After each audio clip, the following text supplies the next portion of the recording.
This Docs on Call is brought to you by Excel's Blue Cross Blue Shield. I'm being joined today by Knerl, a human performance specialist at UHS and working here at Owego Free Academy. So just talk a little bit about what is a human performance specialist and why are you here at Owego Free Academy? So a human performance specialist basically refers to how effective and efficiently a person can complete a task.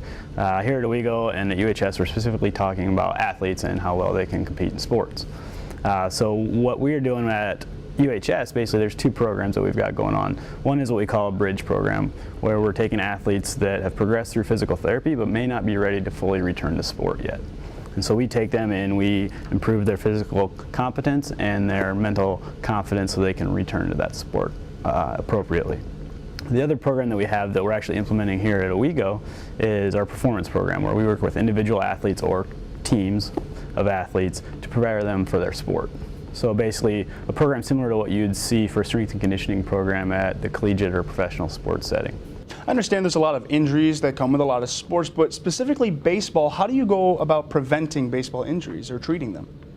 A lot of the injuries that you see in baseball are chronic injuries. It's a unilateral sport, which basically means you're right or left-handed, so you're always throwing with one side of your body.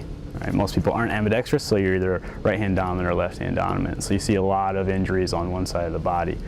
So a lot of what we do to prevent injuries in baseball, especially pitchers, is we work on bringing them back to the proper anatomic position. So you work on kind of the opposite of what you'd think. You'd think you need to work on anterior shoulder strength to throw faster. But really what we need to do is we need to bring them back to that neutral position. I understand one sport athletes are at a higher risk for injury. Why is that? Especially with baseball. One sport athletes, you have this trend nowadays where athletes start specializing in one sport.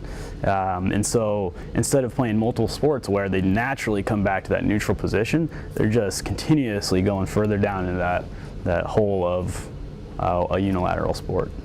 Well, Knerl, thank you for joining us today. It's great speaking with you. If you have any questions at home, you can call us at 584-7362-5847-DOC.